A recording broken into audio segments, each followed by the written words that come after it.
कहानी की शुरुआत में हम शातिर चोरों की एक गैंग को देखते हैं जो एक ऐसे बैंक को लूटने की प्लानिंग कर रहे हैं जिसे दुनिया की सबसे सुरक्षित जगहों में से एक माना जाता है। दरअसल स्पेन में मौजूद ये बैंक 500 साल पुराने अनमोल खजाने को अपने सबसे गहरे तहखाने में दबाए बैठा है। इसलिए बड़े बड़े क्रिमिनल्स की नजर सालों से इस बैंक पर है। लेकिन यहाँ के सुरक्षा इंतजाम इतने नेक्स्ट लेवल हैं कि अगर बैंक के आसपास थोड़ी सी भी सस्पिशियस एक्टिविटी दिखती है तो पलक झपकते ही 15 हेविली आर्म्ड गार्ड्स फायरिंग के लिए रेडी हो जाते हैं। पूरे एरिया को मॉनिटर करने के लिए ऐसे एडवांस कैमरास लगाए गए हैं जो इंसानी कदमों की हल्की सी आहट को भी आसानी से डिटेक्ट कर लेते हैं। और सबसे बड़ी मुसीबत है इस बैंक का अंडरग्राउंड तहखाना। 19वीं सदी में बनी इस तिजोरी का डिजाइन और मैकेनिज्म आज के दौर के बड़े से बड़े क्रिमिनल्स के लिए एक अनसुलझी पहेली बनी हुई है और इस वक्त ये लोग इसी पहेली को सुलझाने में लगे हुए हैं। सबसे पहले मिलिए वॉल्टर से, जो ब्रिटेन में एक ऐसी एजेंसी चलाता है जो समंदर की गहराइयों से प्राचीन और ऐतिहासिक चीजें डिस्कवर करने का काम करती है। एक बार डीप वाटर रिसर्च के दौरान वॉल्टर और उसकी एक्सपर्ट टीम को साल 1645 का एक डूबा हुआ ब्रिटिश जहाज मिल जाता है। इस मिशन के दौरान जेम्स नाम के एक प्रोफेशनल गोताखोर को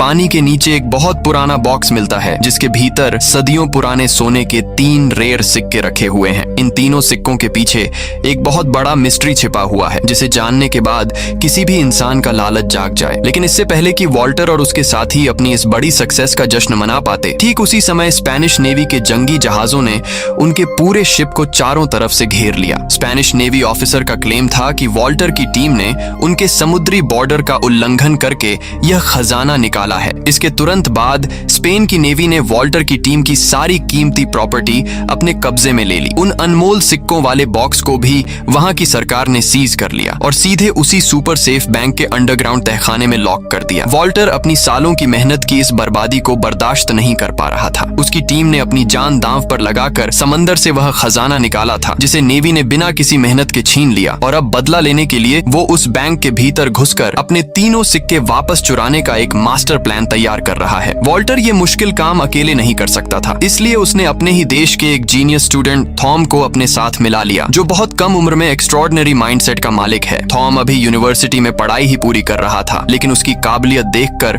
दुनिया की कई बड़ी टेक कंपनीज उसे बिना डिग्री के ही ऊंचे पदों की जॉब ऑफर कर रही थीं। हर महीने तकरीबन $4 लाख की सैलरी और बेहतरीन फैसिलिटीज का प्रॉमिस था। मगर थॉम किसी भी कंपनी के कॉर्पोरेट रूल्स और बंदिशों में रहकर काम नहीं करना चाहता था और यहीं उसकी मुलाकात वॉल्टर से हुई। वॉल्टर थॉम के सामने एक बड़ा प्रपोजल रखते हुए कहता है, मैं चाहता हूं कि तुम दुनिया के सबसे एडवांस और सेफ बैंक की सिक्योरिटी को क्रैक करने में हमारी टीम का नेतृत्व करो ताकि मैं अपनी वो अनमोल अमानत वापस